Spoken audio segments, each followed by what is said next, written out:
We have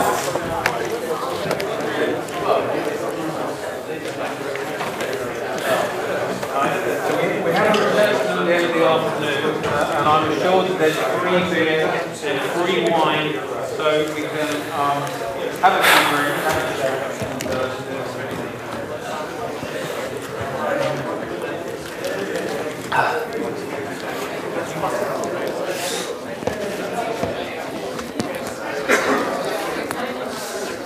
Right, we seem to have lost about half the audience. That's fine by me. If the other half want to go. Because I would imagine there's going to be a kind of a stream of people coming in throughout. Are you staying or leaving? You're trying to go? Okay.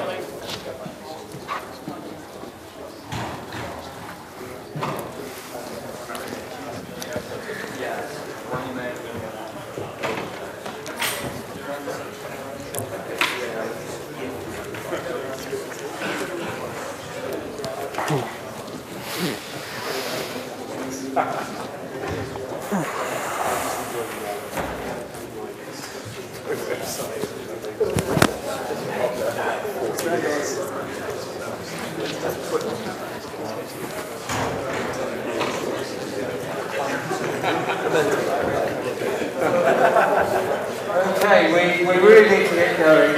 So,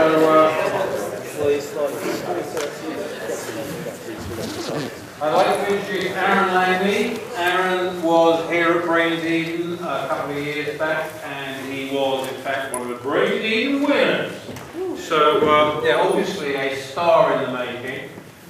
He has subsequently gone on and he has his own company, Ludophobia, which is doing amazingly well. Turning into a mega corp as we speak, yeah, and he can tell you more about it. Here he is. I'll stick to that if that's all right. This is my presentation, making games for other people, which isn't as good as making games for yourself, but what are you going to do?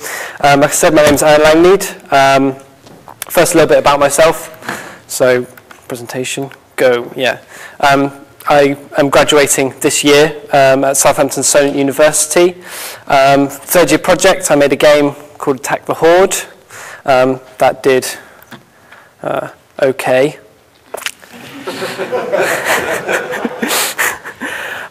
Yeah, but what are you going to do? As an artist, I have created a few little portfolio pieces, and most importantly, set up a company called Ludophobia with my friend Adrian, who does the coding side.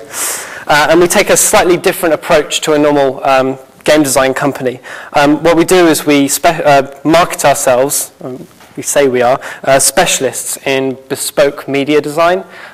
So what we do is we go to a company and take, say, like a boring training video.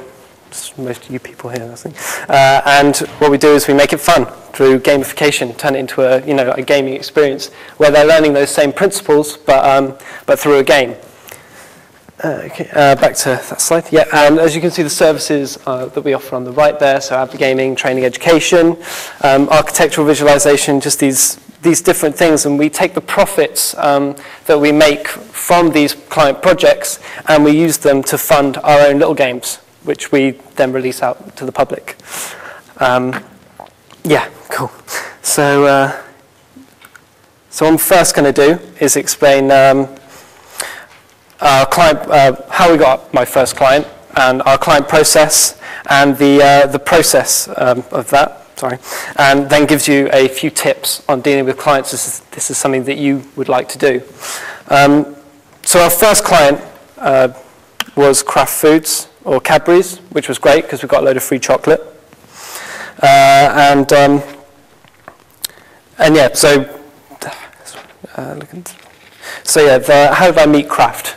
Went to a conference, which is so obviously just trying to network, trying to meet different people, and they were looking at store visualization fly-throughs.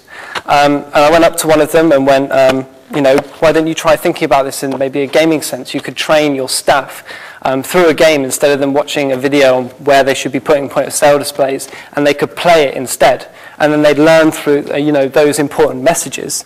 And they went, no, go away. you're irritating me now.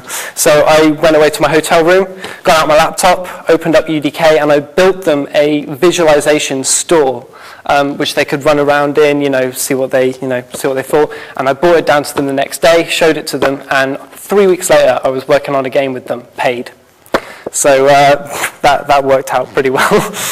Yeah, so that's how we got our client. But what was the actual project like? Let's go to our next slide. So first we looked at what did the client want, which was our big thing. So, we talked to them, got an idea of what they wanted, what they needed, and we got a short list of what we actually wanted from that. So I've got them here. So, something easy to play, new way of training their sales team.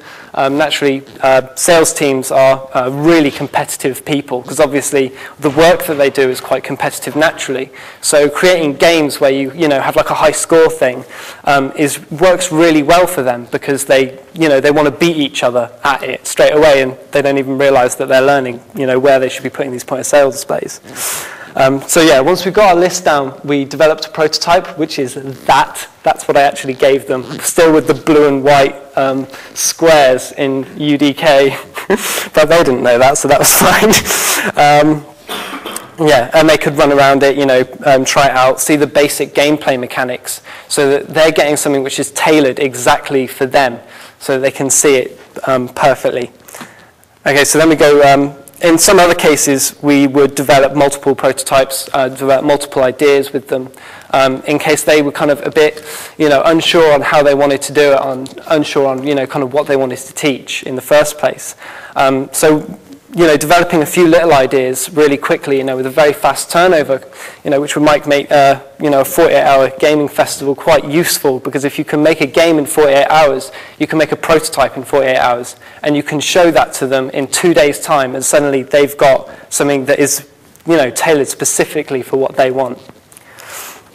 And then, we created the design outline, which is basically, a nice big document saying what the game needed to do, what it was going to look like, what the maps were, all the different elements ready and in. And then we start making the actual game, which is a big loop of software development through Sprint and client feedback. So every week we'd be sending the client an update of the game, where they'd be able to give us feedback, input on what they thought, so that we could tailor the game specifically for them. So basically, while we were developing the game, we would be working on the fixes and the things that they wanted to change. So if they didn't like the font, didn't like the character, things like that, we'd be changing it as we were building the game. And then we ended up with a finished game, yay, which last year they unveiled at one of their own conferences. It's now in England and America, and we've just finished off an Arabic version of the game. So yeah, once you've done a game for them, a big company like this, they'll want to, maybe do more things with you, do, expansions, different things like that, and different languages. Okay, so next onto the tips, and I've just realised I haven't been reading any of this, so that's great. Yeah, so are you client focused? That is the main thing. You've got to make sure that you are you're doing the projects, what you're building, it's specifically for them. Okay, so and be professional. So this doesn't necessarily mean wearing a suit. You just have to, come in, know what you're talking about, be polite, just the basic things that when you're going in, and treat them with respect. Don't mention God of War, maybe, where you ripped a guy's head off and use it as a torch, because unfortunately the games industry still has a massive stigma behind it. They when you say, oh yeah, I make games, they just think, whoops, this guy. Yeah, that's what every single game designer looks like, apparently. So yeah, you've got to basically be professional, not mention games as an actual thing, but talk about it specifically for what they need and what they need. We also just call it interactive media, don't even call it games, because games just scare them a lot of the time.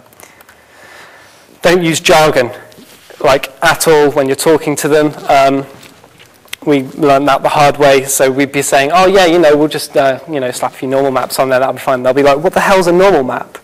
And you just think, because, we all talk to each other, we've all got a lot of games experience, a lot of games knowledge, we know exactly what, we're talking about when we use our jargon, but they haven't got a clue, even with just general gaming things. So you've really got to be very specific in what you do, and if you do have to use jargon, make sure you explain it afterwards.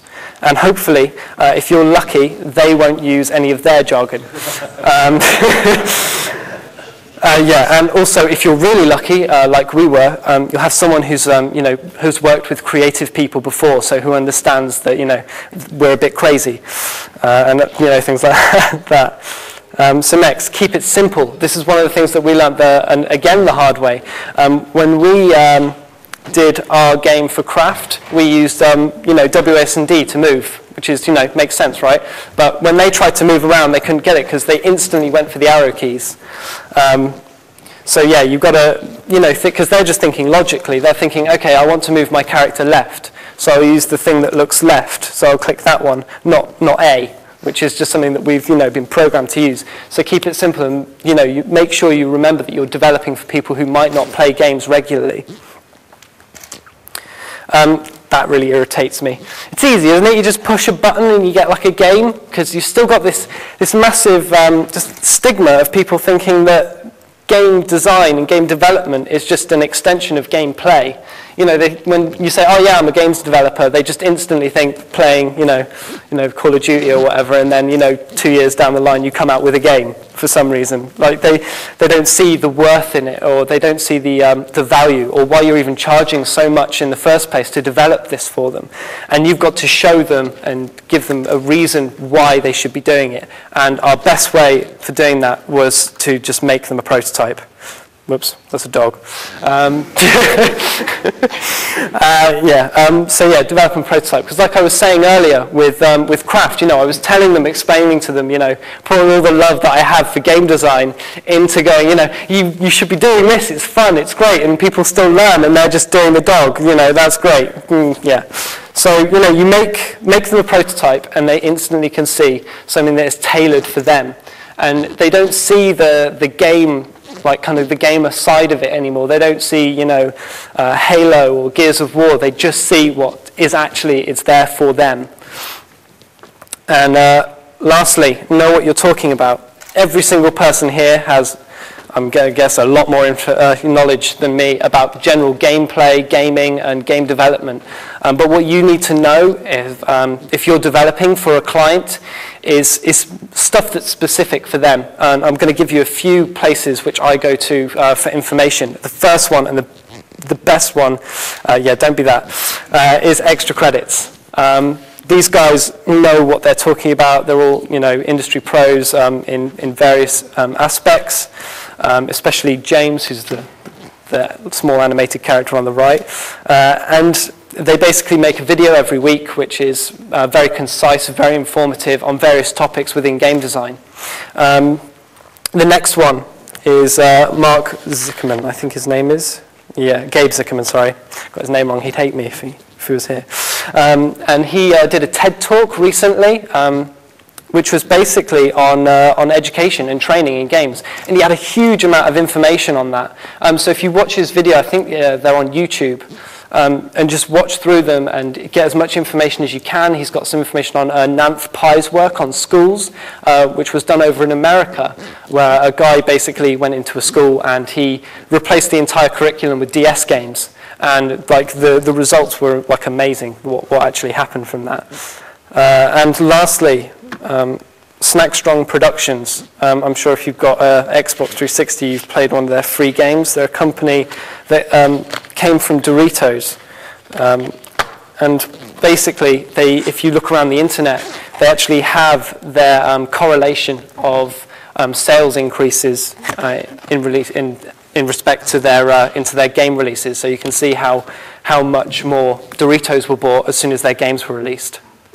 Which is really useful information and stats to have if you ever wanted to do some advergaming and you were trying to pitch that to a client. And that's it. Thanks.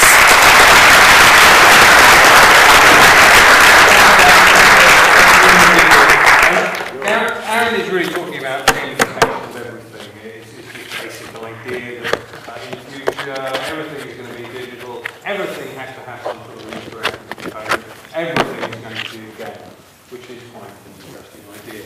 Have we got some questions for Arran? Oh God, I hope not. What's the most annoying thing about clients? Oh, God. I hope they'll probably watch what I'm saying in front of the camera if they ever see. I think it depends on the client that you're working with, because we've worked with a few different ones. And generally, it's communication.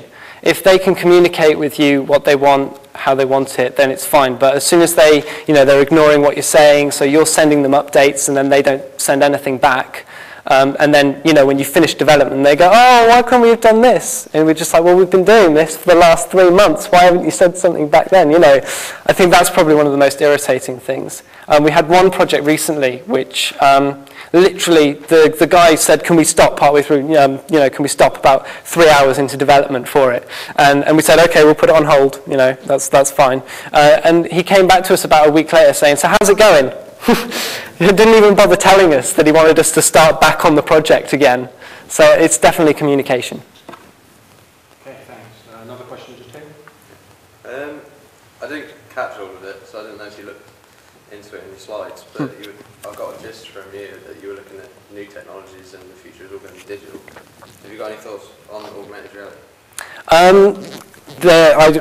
My one recommendation is to go on Extra Credits, because they have a 2-part episode on augmented reality and just general ARGs, and they talk about using gaming in real life, so kind of like collecting chests in real worlds, and how that could potentially be exploited by like a company like Starbucks making a game where, oh yeah, you get 200 points if you go into Starbucks and buy a coffee and things like that. So yeah, that's my one recommendation, because they're going to know a lot more about it than I will. What was the name of the guy who introduced DS games? That was Ananth Pai. I'm not sure on the spelling. I think it's Ananth and then Pi. And he's, yeah. Okay, another question. Do you draw the slides for Extra Credits? No, I don't. That's Alison, who's part of the Extra Credits team. I was just copying. Okay, any more? One more. How do you set a budget on your work, and how do you open up those discussions with potential clients? How we've done it before is we worked out an hourly rate that we charge them for, and then we'll charge them for other excess stuff as well, and then we'll send them a quote with those hours outlined. Okay, brilliant. Thank you very much indeed, Aaron. Okay.